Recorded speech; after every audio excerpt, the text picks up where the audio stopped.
compatriotas de todo el país. Hoy debo informar que en horas de la madrugada se ha confirmado el primer caso de infección por coronavirus COVID-19 en nuestro país.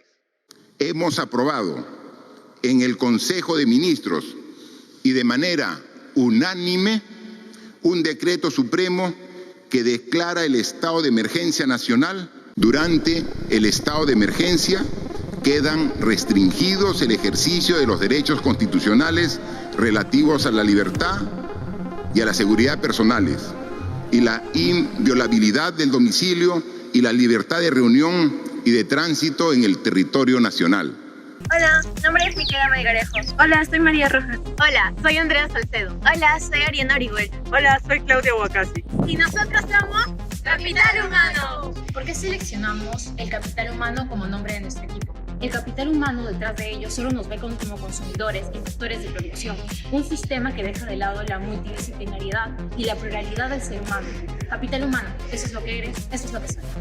El COVID-19 fue una pandemia causada por el virus SARS-CoV-2, el cual en cuerpos sin anticuerpos causaba resultados fatales. Así, tan solo en 2020 se originaron más de 1,5 millones de muertes a nivel mundial y en Perú más de 30.000 muertes. A día de hoy, comienzos de noviembre de 2023, la suma total de muertes a nivel global es de 13 millones y en Perú más de 33.000 personas. Por la rápida transmisión del virus, así como por la falta de información, muchos gobiernos alrededor del mundo decretaron el aislamiento social, lo cual no nos permitía ni ir a clases, ni ir a trabajar, ni reunirnos con amigos, etc. Así, la crisis sanitaria se vio acompañada por una crisis económica global y, en el caso del Perú, estas dos fueron acompañadas también por una crisis política. La pandemia comenzó en 2019, pero no se puede afirmar aún que ha terminado, porque los remanentes económicos, sanitarios y políticos siguen continuando hasta ahora. El día de hoy les vamos a hablar sobre esta pandemia. Acompáñennos. El 6 de marzo de 2020 se registró el primer caso de coronavirus en Perú. El 15 de marzo se decretó la emergencia nacional y el 18 de marzo se decretó la inmovilización social. Estas medidas inicialmente solo se daban en periodos de 90 días, pero se fue prorrogando y prorrogando y prorrogando. Se necesitaban más camillas, había muchos enfermos a nivel nacional. El Estado designó la integración de un equipo de emergencia anti-COVID en abril de 2020. Este estaba encargado de la supervisión a nivel nacional de la situación de la pandemia. Añadido a eso, se declaró el estado de emergencia, el cual no nos dejaba salir de nuestras casas. Como efecto lateral de esto, no podíamos ir a clases presenciales y por lo tanto teníamos clases virtuales. Los sistemas educativos han tenido que responder urgentemente a una nueva situación, la imposible presencialidad de los centros educativos. Lo cierto es que su mayoría no estaban del todo capacitados. Los alumnos y docentes se vieron afectados por el cese temporal de las actividades presenciales, readaptando sus actividades académicas a un modelo virtual, sin el suficiente apoyo, recursos y capacitación. El Perú, al ser un país afectado por la desigualdad, genera la carencia de servicios básicos y la existencia de barreras que dificultan el acceso a una educación de calidad. Según una encuesta realizada a alumnos de quinto año secundaria, el 90.5% encuentra una diferencia entre las clases virtuales y presenciales. Asimismo, el 61.9% afirma que su rendimiento académico ha disminuido gracias a la virtualidad. Esto evidencia la falta de eficacia de la virtualidad. Prueba de ello, según la Contraloría General de la República, los alumnos de secundaria de colegios públicos en su cuarta parte no lograron obtener la mínima nota satisfactoria. En síntesis, este modelo no solo afectó al rendimiento académico de los estudiantes, sino también presentó dificultades en la accesibilidad, interacción y apoyo individualizado, generando incomodidad entre los estudiantes. De lo que yo puedo recordar, desarrollé muy malos hábitos. Comencé a primero amanecerme con la excusa de que iba a usar ese tiempo para hacer tareas. Luego eso se volvió un hábito quedarme hasta altas horas de la noche. En las clases, bueno, el profesor no nos obliga, en ninguna clase nos obligan a aprender cámara, entonces el profesor no podía, saber si uno estaba prestando atención. Yo en muchas clases la verdad estaba durmiendo, o sea, de verdad estaba tan cansado por no haber dormido toda la noche, que mis padres iban a mi cuarto, tocaban la puerta, me despertaban, yo prendía mi computadora y me quedaba dormido.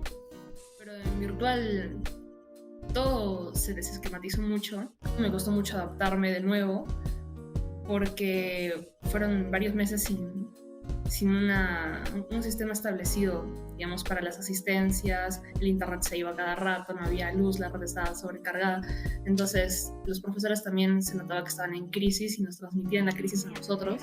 Me costaba bastante lo que era prestar atención sin tener la cabeza en otro lado, ¿no? Porque en el colegio uno tiene su carpeta, su mochila y ya está. En cambio, en la casa tiene la familia que está haciendo ruido al lado o el vecino que está construyendo. Incluso había gente que se ponía a jugar en plena clase. Entonces, el compartir un espacio virtual es más complicado cuando tiene un montón de distractores, ¿no? Solo un 3% de la población peruana opinaba que las clases de Aprendo en Casa fueron muy eficientes. Esta presentaba una diferencia abismal con aquella parte de la población que opinaba que las clases virtuales son poco eficientes, la cual era del 44%.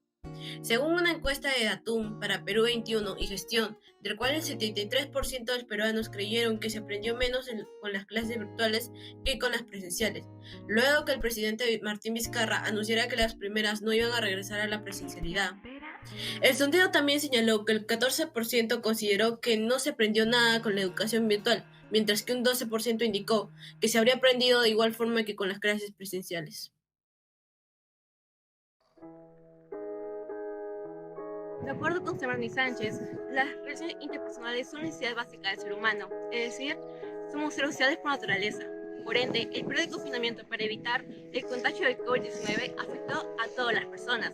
Sin embargo, es la población joven que se vio especialmente afectada por ello, ya que, siguiendo a Medina y otros, se encuentra en una etapa donde la recreación junto con sus pares juega un papel fundamental en su desarrollo. Esto se confirma en un estudio de Parra y otros, donde la mayoría de esta población informó que la relación con sus amigos se afectada por la pandemia y por ello experimentaron sentimientos de angustia, tristeza, ansiedad, etc., lo cual ha provocado un deterioro en su salud mental y en su rendimiento académico. Sin embargo, de acuerdo a otro estudio, esta vez de Posada y otros, esta población encontró otros medios para comunicarse. Ellos optaron por la tecnología. De hecho, la UNESCO informó que durante la pandemia se registró el mayor uso de redes sociales y aplicaciones que tenían como objetivo conectar a las personas. A pesar de ello, la necesidad de contacto físico y la interacción presencial aún es fundamental para fortalecer dichas relaciones. Perdí muchos amigos y mi grupo más cercano, las interacciones con ellos no se sentían de la misma forma que antes.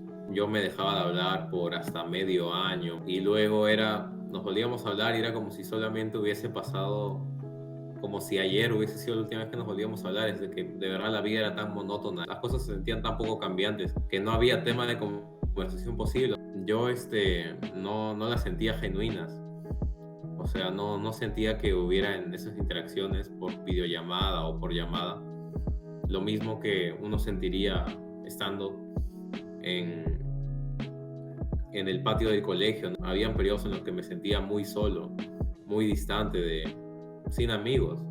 Como que tenía sus pros y sus contras, pero en el aspecto social, para mí, era una bendición. Ayudó un poquito en el sentido de que llegué a conocer a algunas personas con las que podía jugar, digamos, en internet y así. Pero con gente que era más cercana y que era más fácil de interactuar presencialmente y así.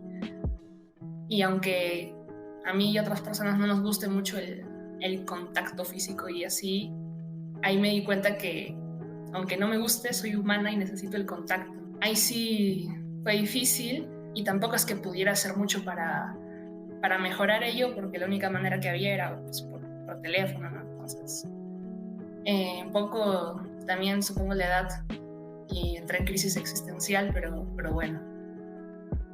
La pandemia del COVID-19 sin duda trajo consigo cambios significativos en las dinámicas familiares. Afectó nuestra convivencia, relaciones, estructuras emocionales y rutinas en muchas personas. Durante este periodo, las familias se enfrentaron a desafíos sin precedentes, lo que lleva a una reevaluación de las relaciones y roles dentro del hogar.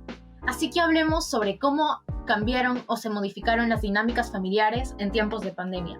En base a la serie de textos académicos que pudimos recopilar, hay 5 puntos importantes. El primero de ellos es la reconfiguración de espacios y tiempos compartidos. La pandemia nos obligó a muchas familias a compartir espacios que habitualmente no teníamos. Esto generó una oportunidad, si bien para fortalecer lazos, pero también presenta desafíos en cuanto a términos de privacidad y autonomía. Me gustaría compartir con ustedes una cita.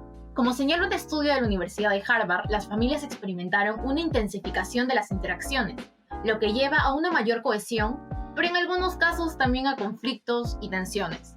Punto número 2. Adaptación a nuevas rutinas. El confinamiento y las restricciones impuestas transformaron nuestras rutinas diarias.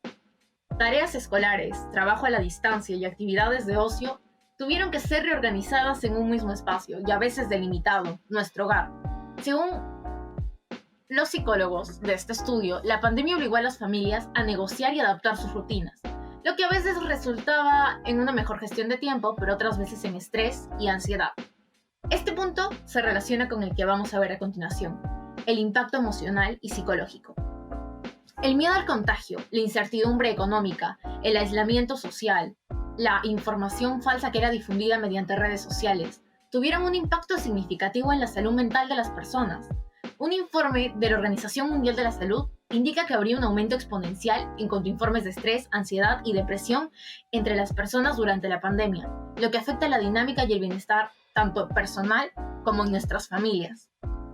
El punto número 4 es el fortalecimiento de vínculos. A pesar de los desafíos, muchas familias encontramos en la pandemia una oportunidad para fortalecer vínculos, conectar realmente con nuestros padres, abuelos o personas que usualmente no frecuentábamos, pero que vivían con nosotros y compartíamos hogar con ellos. La crisis sanitaria permitió a muchas familias redescubrir la importancia de la unidad familiar, fomentar la comunicación, el apoyo mutuo y encontrar nuevos espacios de conversación. Y el último punto, la reevaluación de prioridades. La pandemia nos permitió ser agradecidos y reflexionar sobre lo que realmente importa. Pasamos de vivir con normalidad a quedar encerrados en nuestros hogares por un tiempo bastante prolongado. Las familias nos volvimos pero también nos vimos obligadas a priorizar y a veces a redescubrir aspectos importantes en nuestras vidas. La pandemia ha sido sin duda un catalizador para que las personas reevalúen sus prioridades, lo que incluye una mayor apreciación por el tiempo de familia. Yo venía el 2019 fue un año en el que yo no pude tener tanto contacto con mi madre porque ella está desempeñando un cargo público muy importante, era ministra de Educación, y no podía estar presente en mi casa todo el tiempo. Y a partir de la pandemia yo tuve que comenzar a convivir con ella más. Sí fue un reto, ¿no? Habían varios conflictos. Tuve que comenzar a ganar más responsabilidades en el cuidado de la casa. Fue buena por periodos, fue mala por otros. La relación con mis padres. En mi familia, es que somos 2 personas. Bueno, son 2 personas aparte de mí y un perro, entonces yo estoy acostumbrada a no estar en la casa nunca. Entonces, con solo 2 personas en la casa y estar 24 horas adentro, un impacto tremendo. Uno, porque me cambiaron la rutina totalmente y ya no era lo mismo, entonces yo paraba nerviosa todo el día, ponía nerviosa a mi mamá ponía nerviosa a mi tía, y como toda la familia estaba nerviosa, el perro también se ponía nervioso. Si me dieran a escoger volver a la pandemia o algo más, no volvería, precisamente porque no me gustaría volver a acostumbrarme a algo así. Si había más probabilidad de conflictos y esos conflictos podrían ser mayores o menores, pero si eran mayores, las rencillas de eso podrían seguir hasta ahora, como pasó.